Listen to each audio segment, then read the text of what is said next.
Rádio Rio de Janeiro, a emissora da fraternidade, passa a apresentar Luz na Penumbra, programa que leva ao seu coração a mensagem da doutrina espírita.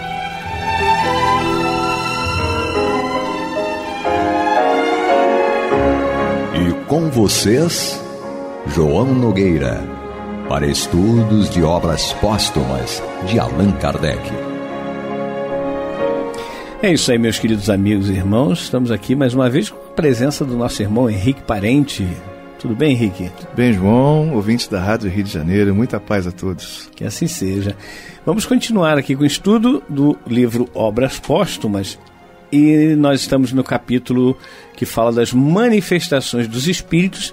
Vamos ler a partir do item 4, que diz o seguinte: tendo instintivamente a intuição de uma potência superior, o homem foi sempre levado, em todos os tempos, a atribuir à ação direta dessa potência os fenômenos cuja causa lhe era desconhecida e que passavam a seus olhos por prodígios e efeitos sobrenaturais. Os incrédulos consideram essa tendência uma consequência da predileção que tem o homem pelo maravilhoso. Não procuram, porém, a origem desse amor do maravilhoso. Ela, no entanto, reside muito simplesmente na intuição mal definida de uma ordem de coisas extracorpóreas. Com o progresso da ciência e do conhecimento das leis da natureza, esses fenômenos passaram pouco a pouco do domínio do maravilhoso para o dos efeitos naturais, de sorte que o que outrora parecia sobrenatural já não o é hoje, e o que ainda o é hoje não mais o será amanhã. Os fenômenos decorrentes da manifestação dos espíritos forneceram, pela sua natureza mesma, larga contribuição aos fatos reputados maravilhosos. Tempo, contudo, viria em que, conhecida a lei que os rege, eles entrariam, como os outros, na ordem dos fatos naturais.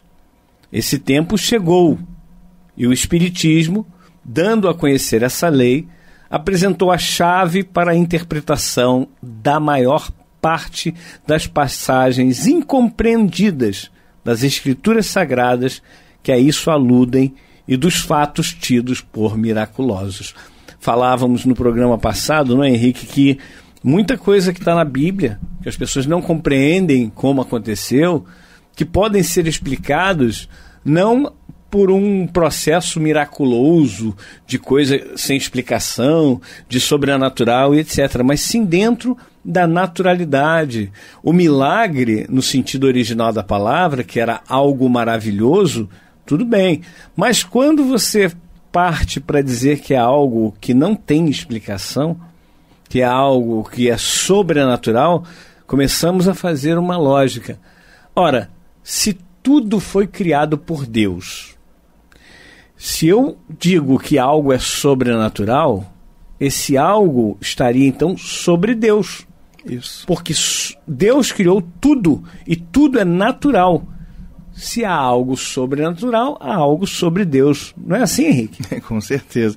E isso se torna sem sentido, porque não existe nada além de Deus. Pois é. Não temos condições de falar muito sobre Deus, sobre essas questões de profundidade. Aliás, os Espíritos, logo lá no início do livro dos Espíritos, aconselham a gente não entrar por esse labirinto, senão a gente se perderia. Mas isso não quer dizer que não possamos refletir sobre a criação divina.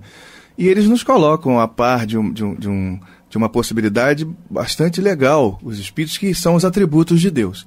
Mas aí são outras questões de ordem filosófica. Aqui a gente percebe, né, a importância e a necessidade de buscarmos um apoio através do processo científico. Ainda bem que existem os cientistas, porque a ciência existe, essa foi criada por Deus, né, como todas as coisas. E os cientistas são as pessoas curiosas, aquelas pessoas que não se satisfazem com as explicações comuns.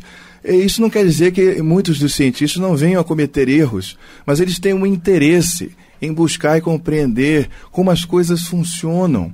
E o resultado do trabalho da ciência e dessas pessoas que no decorrer dos séculos nos proporcionaram tantas conquistas, para eles é um grande prazer. E o resultado desse trabalho é exatamente trazer para a humanidade benefícios. Uhum. Sempre quando alguém procura a cura de uma doença e descobre um remédio e busca na natureza, e busca aqui, acolá, e testa e retesta, isso é um movimento natural. Até um tempo atrás, muitas pessoas imaginavam que a ciência e a religião não podiam dialogar porque eram coisas distantes, impossíveis. E tem um texto tão bacana de Allan Kardec, no primeiro capítulo do Evangelho segundo o Espiritismo, né, que é a aliança da ciência e da religião, onde elas não estão de costas uma para a outra, né? Isso, e elas podem naturalmente dar as mãos. Quando a gente lê um texto como esse que o João acabou de ler aqui de Obras Póstumas, a gente vê que há essa possibilidade sim, porque é preciso prestar atenção no que está à nossa volta e buscar a compreensão. Como é que o mundo funciona? Como é que eu funciono? Né? Como é que o meu corpo funciona? De onde vem a vida? E etc e tal. Essa filosofia, né? essa amizade, a verdade, né? A busca da verdade, como diz a interpretação da palavra filosofia, né? O amigo da verdade. Então a gente estabelece e busca um senso de compreensão que favorece a nós como pessoa e, naturalmente, à medida que a gente conversa com as outras pessoas, estimula-as a buscar conhecimento, estamos favorecendo aqueles que estão à nossa volta. O sobrenatural, ele não existe, porque estaria acima de Deus. É isso. Apenas eram leis desconhecidas. E o Espiritismo, nesse aspecto, vem dar uma grande contribuição à ciência, porque torna possível e aproxima esse diálogo entre aquilo que para a religião era sobrenatural e para a ciência não é, né? É verdade. Então, há a possibilidade desse diálogo, né? A partir do conhecimento das leis que nos envolvem. Kardec coloca dessa forma, né? Porque não pode haver essa briga desde que nós ainda não conhecemos tudo. Não sabemos tudo, então a gente tem que ir descobrindo. E olha o que ele coloca aqui no item 5. O caráter do fato miraculoso é ser insólito e excepcional. É uma derrogação das leis da natureza. Desde, pois, que um fenômeno se reproduz em condições idênticas, segue-se que está submetido a uma lei e então já não é miraculoso. Pode essa lei ser desconhecida, mas por isso não é menos real a sua existência. Olha que lógica perfeita. Demais. Continua Kardec, o tempo se encarregará de revelá-la. O movimento do Sol, ou melhor, da Terra, sustado por Josué, seria um verdadeiro milagre, porquanto implicaria a derrogação manifesta da lei que rege o movimento dos astros. Mas se o fato pudesse reproduzir-se em dadas condições, é que estaria sujeito a uma lei e deixaria conseguintemente de ser milagre. Kardec faz uma alusão aqui a esse fato que está lá no Antigo Testamento de Josué ter sustado o movimento do Sol. Kardec, inclusive, faz uma retificação, né? Ou melhor, da Terra, porque sabemos que quem se movimenta aí na relação Sol e Terra é a Terra.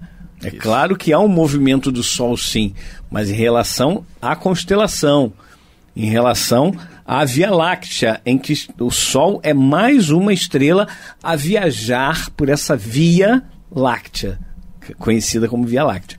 Mas nós, em relação Sol-Terra, é a Terra que se movimenta em relação ao Sol, e não o Sol que se movimenta em relação à Terra.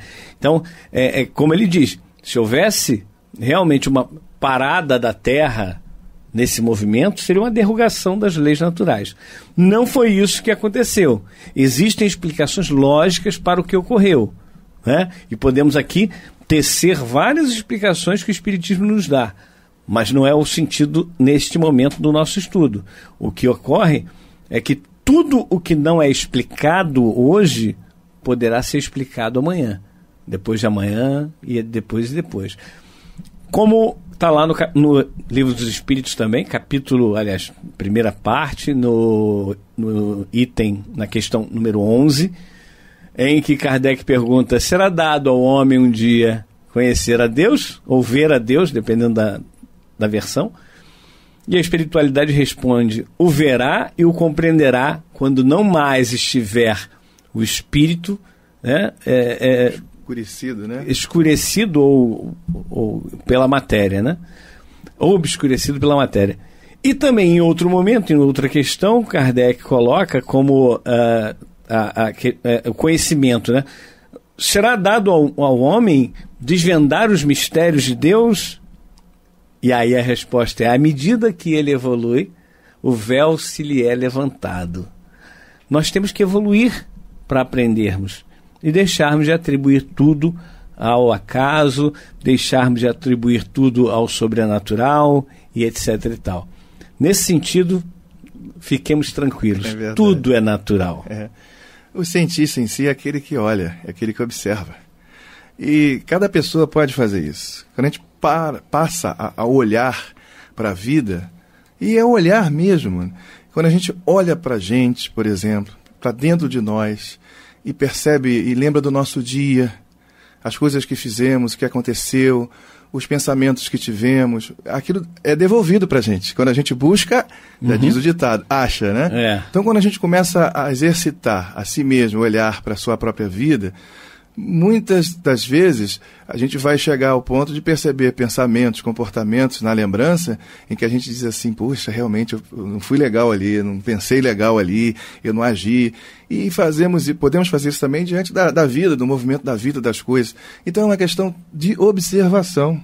É por isso que a ideia, né, da filosofia é o pensamento debruçado sobre si mesmo. Porque aí nós estamos buscando, nesse sentido, um aprimoramento de si mesmo, para nos tornarmos, por vontade própria, pessoas melhores, não é mesmo, João? É verdade. Então vamos nos tornar umas pessoas melhores, respeitar o tempo e fazer uma pequena pausa. Você está ouvindo pela Rádio Rio de Janeiro o programa Luz na Penumbra, com estudos de obras póstumas na apresentação de João Nogueira. Estamos de volta, meus queridos amigos e irmãos, né, com o programa Luz na Penumbra. Obras póstumas é o nosso estudo. Estamos aqui com o nosso Henrique Parente. Vamos dar continuidade. Vamos agora para o item 6 desse capítulo de Obras Póstumas, que fala sobre manifestações dos espíritos. É errôneo assustar-se a Igreja com o fato de restringir-se o círculo dos fatos miraculosos, porquanto Deus prova melhor o seu poder e a sua grandeza por meio do admirável conjunto de suas leis do que por algumas infrações dessas mesmas leis. E tanto mais errôneo é o seu temor, quanto ela atribui ao demônio o poder de operar prodígios, donde resultaria que, podendo interromper o curso das leis divinas, o demônio seria tão poderoso quanto Deus. Ousar dizer que o espírito do mal pode suspender o curso das leis de Deus é blasfêmia e sacrilégio. Longe de perder qualquer coisa de sua autoridade por passarem os fatos qualificados de milagrosos à ordem dos fatos naturais, a religião somente pode ganhar com isso. Primeiramente, porque se um fato é tido falsamente por miraculoso, há aí um erro e a religião somente pode perder se se apoiar num erro, sobretudo se se obstinasse em considerar milagre o que não o seja. Em segundo lugar, porque, não admitindo a possibilidade dos milagres, muitas pessoas negam os fatos qualificados de milagrosos, negando, consequentemente, a religião que em tais fatos se estriba. Se, ao contrário, a possibilidade dos mesmos fatos for demonstrada como efeitos das leis naturais, já não haverá cabimento para que alguém os repila, nem repila a religião que os proclame.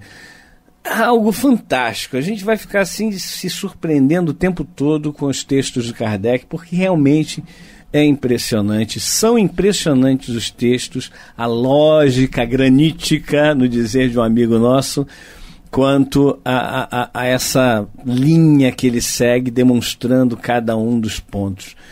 Deus prova melhor o seu poder e sua grandeza por meio do admirável conjunto de suas leis, do que por algumas infrações dessas mesmas leis. Incrível esse texto. Incrível. Né? E é de impressionar como nós não percebemos isso. No passado, a religião institucionalizada, ela fazia com que os seus adeptos, né, seguissem a religião, ou seguissem pelo bom caminho, mais ou menos, pelo temor, pela imposição do temor. Temei a Deus. Depois que você percebe que Deus não é aquele Senhor dos exércitos pregado por muitos, mas sim Deus é amor, é o amor que foi pregado por Jesus, chamado de Pai por Jesus. Antes era o Senhor temível, depois virou Pai. Olha que coisa linda, que aspecto mais generoso que Jesus deu a Deus, e a gente não pode nunca esquecer isso. Então, se é um pai zeloso, que quer o bem, ele não quer a morte do ímpio, mas sim que ele se converta, se arrependa e se converta, se corrija. É isso que Deus quer. Por isso criou suas leis e elas são imutáveis. Não há supressão de leis ou derrogação de leis para que possamos admirar a Deus, e sim pela comprovação e pela atuação dessas leis em nossas vidas. É admirável. João tocou num ponto muito curioso, onde é mais fácil para nós observarmos aí as chamadas derrogações das leis de Deus e a partir daí acharmos que ele é grandioso, do que observarmos o equilíbrio de todo o conjunto da criação. Isso. De como funcionam, né, os universos, assim chamamos, né, muitos universos, é um universo só. Mas eu digo assim, as facetas desse universo, as criações que estão acontecendo neste momento. A gente olha aí as fotografias do Hubble e de outros telescópios ainda mais modernos, né, que estão substituindo, e nascentes de estrelas, de planetas, é a vida pulsando o tempo inteiro. E essa nossa aqui, né, a Via Láctea, desses 100 milhões de sóis que existem por aqui, quantos planetas existem, a vida pulsando, e a gente nessa loucura de buscar a vida em outro planeta, querer interagir, e aí fazem filmes, né, mirabolantes sobre muitas coisas. Mas isso demonstra que há no ser humano esse interesse de saber, de compreender a respeito da vida, desse universo, etc. e tal. Eu, particularmente, adoro ainda ver Star Trek, esses filmes assim, bacana, né? O espaço, a fronteira final e coisas do tipo. Mas dá pra gente a noção do quanto isso nos atrai. E acho que é por aí. Quando a gente para observar, como orienta Kardec, na grandeza dessa criação, de como tudo funciona de maneira perfeita, onde até os erros que cometemos aqui no nosso planeta, eles não vão afetar de forma a destruir o equilíbrio do universo. É claro que a gente entende, como eu já disse num outro momento, num outro programa, que a gente afeta o mundo espiritual e esse mundo nos afeta também, é claro, nas nossas relações, mas isso também tem limite, senão a gente estabeleceria realmente uma desordem, criaria um caos, literalmente, como muitos gostam de dizer. Mas Deus está no controle de todas as coisas, assim como, né, o diretor de um navio, fugiu agora o nome, comandante. O comandante do navio, ele sabe o que fazer ali, ele sabe para onde vai levar aquela embarcação, ele conhece os perigos, ele sabe que não pode passar por aqui, por ali, e se tem que passar, ele tem cuidado, e Deus é muito maior do que isso, do que um comandante. porque ele é o criador de todas as coisas. O Berto Roden gosta de dizer o criador, né, no sentido de, né, daquele que torna possível a existência de todas as coisas, não um simples criador, né? Mas é coisas de filósofo, coisas do tipo. Nós falamos criador, nesse sentido mesmo da palavra, do ser que tornou tudo o que existe capaz, possível, com movimento, com dinamismo, e é maravilhoso isso. Se a gente pudesse usar um pleonasmo, criou tudo que existe, existir. Fez com que tudo que existe, existisse. Ou seja, existimos e tudo existe por criação desse Deus. Agora, sabemos que os nossos ouvintes são muito atentos, né, a todos os detalhes. O Henrique falou agora há pouco de 100 milhões de sóis, mas segundo a Super Interessante, aquela revista da Abril, que é baseada em ciência realmente, de 2016 essa matéria, 31 de outubro de 2016. Via Láctea, fábrica de estrelas. A Via Láctea abriga 250 bilhões de astros como o Sol. Opa, então estou me atualizando agora. Eu estou no tempo ainda dos 100 milhões. Eu não quis apenas corrigir o Henrique, né? Mas eu quis trazer também a grandeza que é, e estamos falando apenas da Via Láctea. Isso, da Via Láctea. Via Láctea é uma coisa assim inimaginável. Quantos sóis? 250 bilhões. E quantos planetas? Isso até é bacana, porque isso demonstra para a gente que a busca do conhecimento e até da aproximação da realidade está em movimento, está acontecendo. Que até tempos atrás eram 100 milhões, hoje está em mais de 200 bilhões. E cada Sol existe o seu cortejo de planetas em torno dele. E existem constelações com 2 sóis, com 3, com 4, e sabe-se até, né, com mais sóis. E aí, como é que fica? É uma forma de vida, uma forma de viver que a gente não compreende. E a gente está aqui preso ao nosso planeta ainda, com os nossos combustíveis fósseis, aquela coisa toda, brigando por coisas tão pequenas.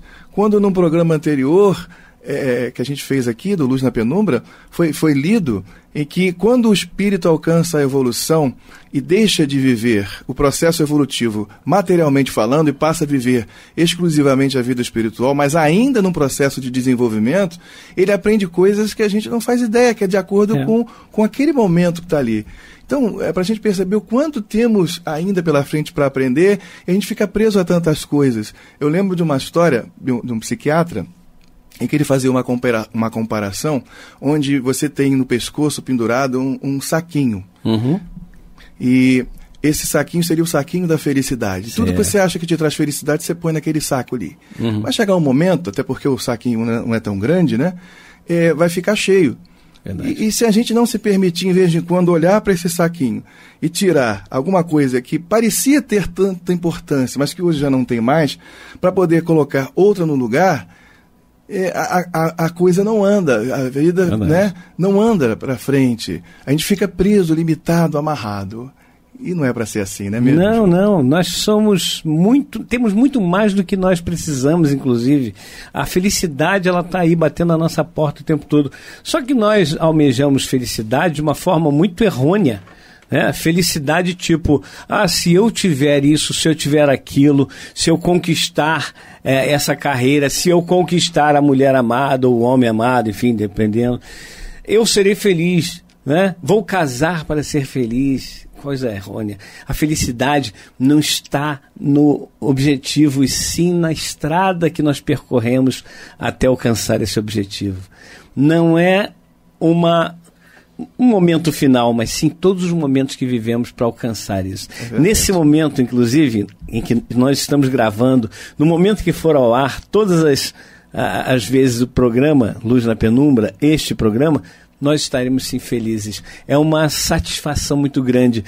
Além de levar para vocês esse conhecimento de Allan Kardec, e que a gente está tateando ainda no escuro para entender essa mensagem tão profunda e tão linda e tão libertadora, além de tudo isso, além de levar para vocês, nós estamos sendo enriquecidos com esses ensinamentos. Por isso é uma felicidade muito grande estarmos participando desse momento na Rádio Rio de Janeiro, no programa Luz na Penumbra.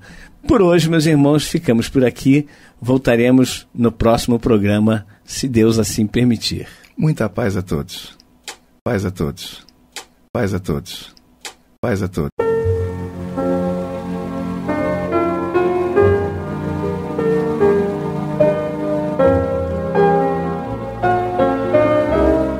A Rádio Rio de Janeiro está levando ao seu lar e ao seu coração a mensagem consoladora da doutrina espírita, através do programa Luz na Penumbra.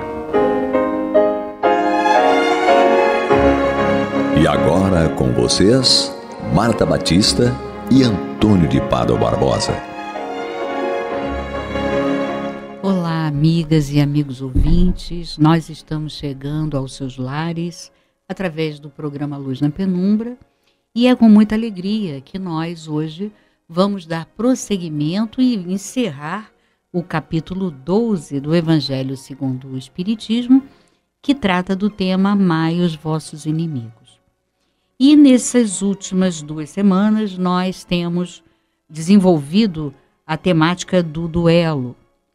E hoje, para encerrar o estudo deste capítulo, temos aqui, como toda semana, o nosso estimado Antônio de Pádua, sob a supervisão técnica do nosso querido Cláudio Almeida, e ele então vai explicar, comentar, raciocinar junto conosco sobre a nota que é de item número 16, nota esta que é o comentário de Kardec sobre todo o tema do duelo. Foram várias mensagens trazidas por vários espíritos e Kardec então arremata usando uma nota. E o Tony vai refletir junto conosco sobre essa nota. Olá, Antônio. Olá, Marta. Tudo muito bem? Tudo muito bem.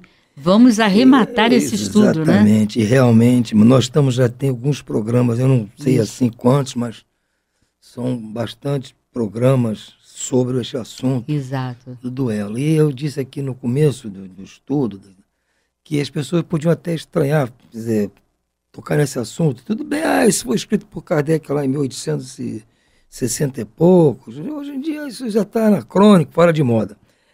Mas veja bem, ele vai dizer aqui que naquela época dele já estava ficando fora de moda. Então, você pensa, poxa, mas negócio de duelo eu só vejo em filmes de Far West, filme de capa-espada, que tem duelo do Zorro. Tudo bem. Para nós hoje isso é um duelo.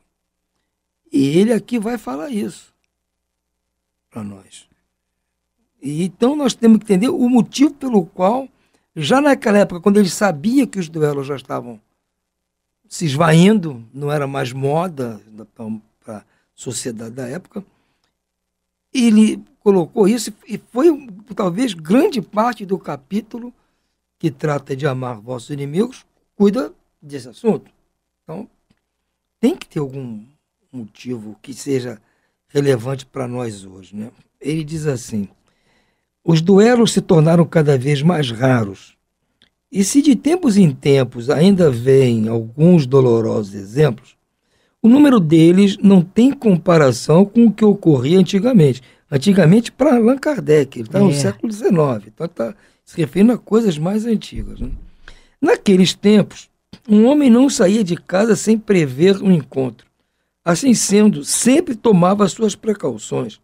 Um sinal característico dos costumes de uma época e dos povos está no uso habitual, ostensivo ou oculto de armas ofensivas ou defensivas.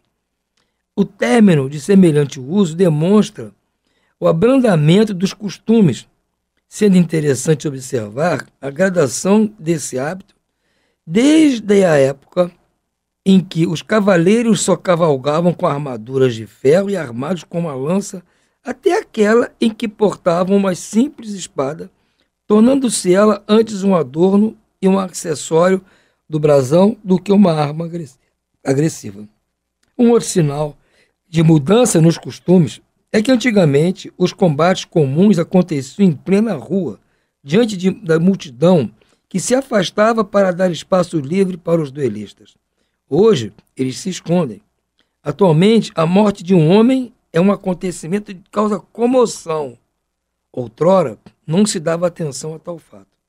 O Espiritismo fará desaparecer os últimos vestígios do barbarismo, inspirando aos homens o espírito de caridade e fraternidade. Você vê, já na época de Kardec, a sociedade já mostrava essa evolução moral. Ele diz aqui que antigamente a pessoa que morria num duelo não causava nada, então, morreu. Já na época de Kardec, uma morte de um homem era um acontecimento que causava comoção, como hoje. A gente ouve uma notícia que a pessoa morreu baleada, ou até se for o bandido que morreu, a gente fica comovido com a história. Ninguém fica feliz com a morte de ninguém. Então há realmente um processo evolutivo em nós.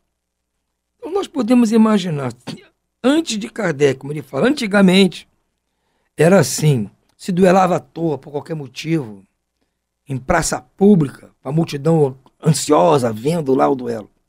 Na época dele, os poucos que aconteciam já aconteciam escondidos. Né? Vão para um lugar afastado, que em alguns lugares já era até crime, né? Agora não podia duelar. E a pessoa ficava assim, constrangidas com a morte de uma pessoa.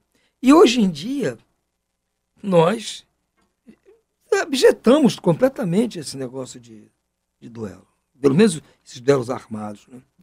Então a gente traça uma linha da época de antigamente, época do Kardec e agora. E vamos ver que está decrescendo em nós esse instinto, esse desejo, esse modo selvagem, como ele fala aqui, bárbaro, vestígios de barbarismo. Está diminuindo em nós. Então nós podemos retroagir mais um pouco da época de antigamente do Kardec e vamos ver que nós somos herdeiros das feras, dos animais. Quando nós vivíamos nas cavernas, nós tínhamos que agir exatamente como as feras que nos circundavam para poder sobreviver. A gente tinha que ser feroz, senão você não sobreviveria. E nós fomos perdendo esses hábitos. Mostrou aqui. Se na época lá que nós estávamos nas cavernas, os homens se matavam por qualquer coisa, da mesma maneira que as feras, o macho briga com o outro para discutir quem é o macho alfa do rebanho. Se matam. Os dois bodes, ou os dois antílopes com chifrada, um urso agride o outro para decidir quem é o que vai ser o bambambam lá o principal. Das fêmeas lá do rebanho. E nós agimos exatamente como aqueles animais, porque estamos convivendo ali e era vida na selva, salve-se quem puder, tudo bem, faz parte do processo. E nós vimos aqui que veio evoluindo a um duelo de espada. Né? E hoje nós chegamos à conclusão que não existe nem duelo de espada, só os duelos intelectuais, como nós falamos no programa passado, sobre a discussão de quem tem razão sobre um ponto, o marido e a mulher brigando por causa de uma discussão, por causa de uma bobagem qualquer, dois amigos, dois sócios, dois irmãos brigando, vizinhos brigando por causa de vaga de carro na garagem. Essas coisas que a gente chegou à conclusão que hoje em dia as pessoas preferem abdicar dessa briga para ser feliz. Então, mas eu acredito que ainda dentro de nós ainda exista muito daquele homem no trânsito selvagem, que vivia cercado de feras. Eu digo que essas feras ainda estão dentro de nós, Marta. Essas feras fazem com que nós tenhamos dentro de nós um verdadeiro jardim zoológico. Dentro de nós, essas feras ainda estão aqui. Então, às vezes, nós agimos como feras. Damos aso a que uma fera dentro de nós agrida. De repente, eu estou com um elefante dentro de mim que quer passar por cima de todo mundo.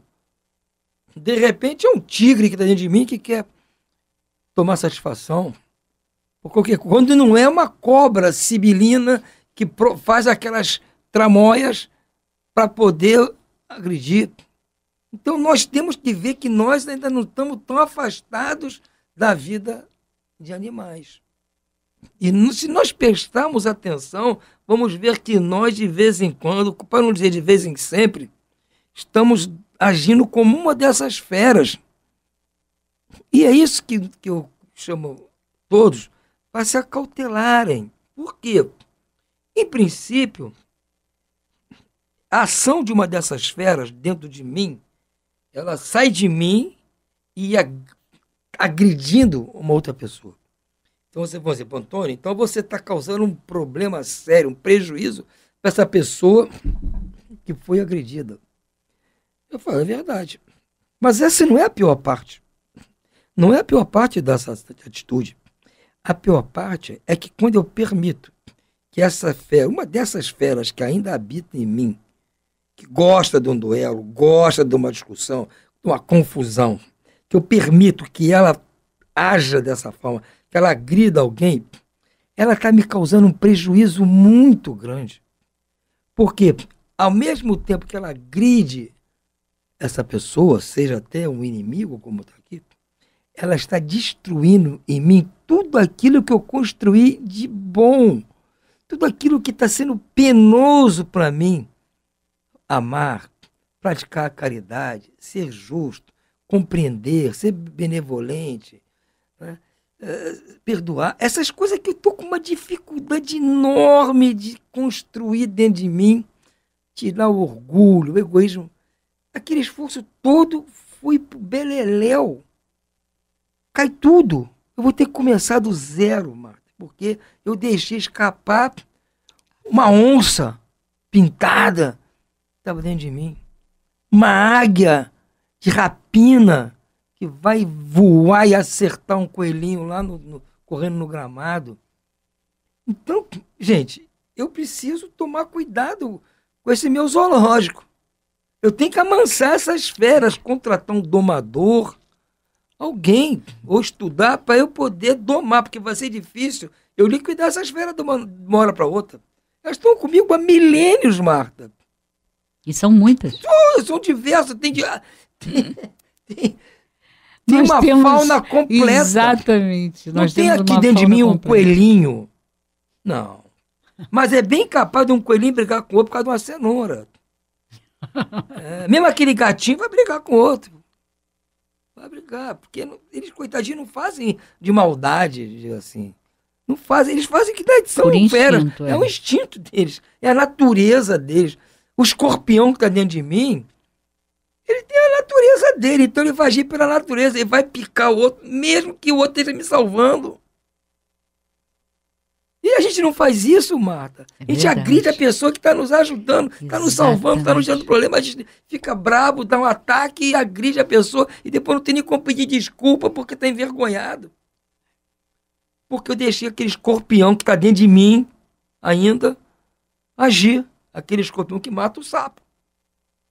Então a gente tem que prestar um pouco atenção nessas situações que ocorrem com a gente. Porque, eu disse, o pior prejuízo não é daquele a quem eu agredi, é meu. Porque se eu estou estudando tudo isso aqui... Perdeu o fruto de tudo que estava tentando conquistar. Eu já demonstrei aqui para todos como é difícil praticar a lei do amor e da caridade. Não é difícil, eu costumo dizer, é muito difícil. Para lá de difícil. Com toda essa dificuldade eu consigo começar um pouquinho, começa a melhorar, de repente eu solto aquela fera por causa de uma bobagem, uma coisa à toa, e abro mão da felicidade. Porque se eu consigo segurar essa fera dentro de mim, eu vou ser feliz. Eu vou curtir aquele pouquinho já de virtude que eu estou conseguindo montar aqui dentro de mim. Mas eu solto a fera como se eu estivesse montando aquele quebra-cabeça complicado, tá tudo em cima da mesa já. Aí eu solto a fera, ela mete a pata no jogo, desmancha tudo aquilo, eu vou ter que começar a montar o quebra-cabeça todo novamente. Olha que confusão que eu arrumei. Porque eu não consigo. Então, quando o Kardec, os espíritos, não sei, decidiram trazer esse assunto, eu acredito que estavam preocupados, não é com um cara dar um tiro no outro, puxar uma espada, porque isso era do barbarismo da época. Estavam preocupados com as feras que eles tinham lá e nós ainda temos. Essas feras que levavam as pessoas para o duelo. E nem dois bodes se batendo de cabeça para decidir quem é o bode mais cheiroso para conquistar as cabritas. E eles sabiam disso. Por isso que eles falaram, vamos botar isso aqui, porque no futuro eles vão entender que não é para discutir aqui o duelo de capa e espada, nem o duelo do Far West. Eles têm que discutir o duelo que essas feras que eles trazem aí dentro deles aprontam. O trânsito, como você acabou de falar, as pessoas se arrependem depois, porque na hora não adianta, não consegue. Se transforma, né? Existia ainda, um desenho animado do Walt Disney. Quando era criança, passava na TV. Hoje não se passa mais desenho animado na TV do Mickey, nem do Donald, nem do Pateta. Passa esses outros programas. Mas tinha um desenho animado do Pateta. Sabe o que é aquele cachorro? Sim. Do Mickey, o Pateta, o Goofy. E ele estava um cidadão tranquilo, um cidadão educado, ajudando aquela bela, aquela outra a atravessar a rua, tudo gentil. Um doce de pessoa, o Pateta. Aí, de repente, ele vai lá pro estacionamento, pega o carro dele. Na hora que ele pega o carro, que ele liga o carro, o desenho animado mostra a transformação dele.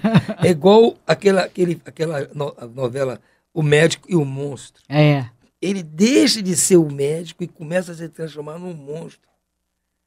E aí ele vai dirigir e aquele monstro dele começa a agir no trânsito, ele fazendo as maiores barbaridades no trânsito.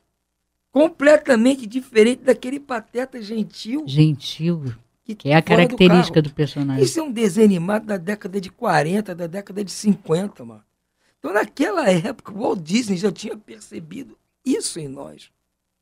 Que quando pegamos um volante, nos transformamos. Então, soltamos aquela fé da competição. Os animais não gostam de competir, saem disparados aí, aquelas manadas, aqueles bandos. Não é normal. Os animais fazem isso, competem, lutam. Estabelecemos até códigos, critérios, né, para duelar melhor. Então, olha, se botar a seta, eu libero. Mas se não botar a seta, não libero. É a mesma coisa que me dá um tapa de luva de pelica no rosto. Chama o duelo. Se o cara passou para a faixa... Uma vez eu estava dirigindo, sei lá, estava no túnel, meio distraído, não sei. E não tinha ninguém na minha frente. Tinha um carro na minha frente, à direita. Eu queria ultrapassar. Eu olhei no retrovisor, não via ninguém, só via carro lá longe. Aí eu fui normalmente. Daqui a pouco me vem um cara, uma velocidade me ultrapassando, me xingando, brigando, reclamando porque eu não fiz a seta para avisar que eu ia ultrapassar. Eu falei, cara, tudo bem, eu acho que o certo, se você vai mudar de faixa, claro. Você realmente... Mas às vezes escapa, né? Não é isso que escapa, porque estava tão longe. Porque você faz a seta para indicar para outra pessoa que você vai fazer uma mudança. Claro. Mas quando eu olhei no retrovisor, era tão longe. Não tinha ninguém. A quem que eu vou avisar que eu estou mudando de faixa? Também não justifica aquela agressividade. É porque me deu na hora um... Eu falei, eu sei que eu devia ter feito a seta, mas eu não fiz. Mas não justifica gerar toda essa confusão. Ou seja, ele deixou sair de dentro dele uma fera por causa de uma simples emissão de uma seta para mudar de faixa. E que, pelo jeito, ele estava já pressentindo que você ia fazer a mudança. Quer dizer, nem havia necessidade de fazer aquele rompante. Ele estava tão longe que levou tempo para ele me alcançar. Não é aquele negócio quando você muda de seta sem avisar e o cara, ele é obrigado até a frear. Frear e tal. Não, ele estava já sabendo. Né? E aconteceu mais. Adiante, logo assim, depois, na minha frente, um táxi fez a mesma coisa que eu fiz. Mudou de faixa na minha frente, eu estava meio longe também. Aí eu falei para minha mulher, tá vendo? O taxista que é um profissional... Acontece, né? É no automático, a gente faz isso de mudar, certo? Quando sente que precisa. Eu moro numa rua que eu venho de uma principal, entro na minha rua. Ali não tem movimento nenhum, então já automaticamente eu entro à esquerda.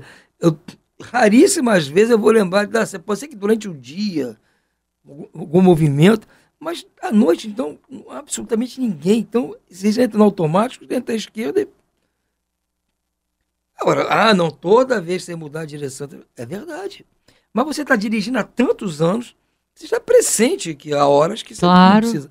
Com certeza. E a pessoa fez assim, mas tudo bem. Então é o que eu digo, a gente às vezes peca contra nós mesmos.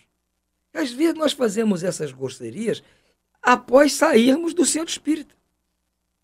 Sem dúvida. Como eventualmente também de outros. Você sai da igreja, acabou de uma missa lá, sai um culto evangélico, né? E faz isso. Como nós fazemos.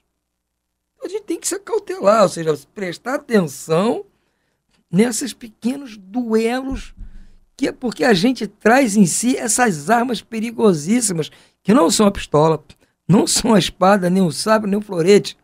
São essas feras que estão dentro de nós e que a gente não percebe, elas estão doidinhas para escapulir e causar um reboliço. E a gente não percebe. Se fosse um revólver, a gente não, o revólver está aqui. Estou vendo, não vou puxar, não. Espada. Mas essas feras, essas armas novas do duelo, novas vou dizer, porque já está conosco desde dos primórdios. Mas hoje isso está mais claro, que nós evoluímos, como diz aqui Allan Kardec. O espiritismo vai fazer desaparecer esses últimos vestígios do barbarismo. Então esse barbarismo que está dentro de mim, Antônio, eu estou tentando fazê-lo desaparecer com o espiritismo, que está me ajudando a interpretar essas situações, para eu não praticar isso, porque se eu bobear, não preciso nem bobear, é certeza que eu estou pronto para fazer uma bobagem dessa, porque eu não consigo ainda fiscalizar 24 horas por dia, 7 dias por semana, essas feras. Então, estou correndo risco, mas já estou de olho. Pode ter certeza que eu estou de olho. Já comprei um chicote de domador, um banquinho daqueles de domador de circo, para quando a fera se animar, eu vou, dou uma chicotada aqui, mostro no banquinho, mano, ó, fica na tua aí. Toma aqui um torrãozinho de açúcar, te acalma aí, te aquieta, que não é hora de soltar aí, pular em cima da plateia, não. Fica aí que é melhor. Sem dúvida, Antônio. É verdade. E é através de quê, né? O espiritismo aqui, ele está falando, né? Que vai nos ajudar a fazer desaparecer todas essas feras, né? Ou esses vestígios de barbarismo, justamente através do raciocínio, né?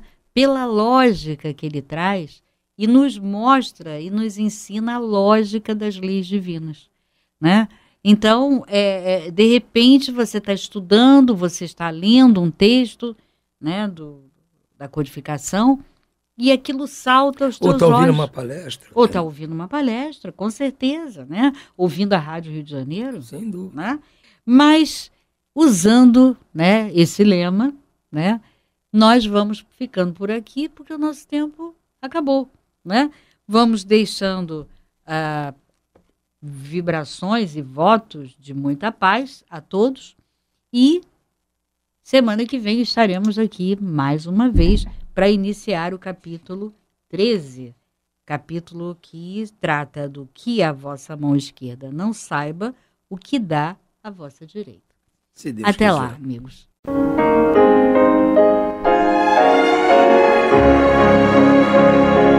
E vamos ouvir agora a prece de encerramento de nosso programa, na voz de Geraldo de Aquino. Jesus, dá-nos coragem para a luta, piedade para os insultos e misericórdia para as injustiças e ingratidões. Limpa nossa alma de inveja e ambições mesquinhas, de ódio e de vingança o nosso caminho. E que dentro em pouco, ao recolher-nos de novo ao calor do nosso leito, para que o sono nos dê a paz e o esquecimento das tristezas humanas, possamos sentir, Senhor, no mais íntimo de nosso ser, a doçura indefinível do Teu amor e a grandeza incomparável da Tua divina presença. Que assim seja.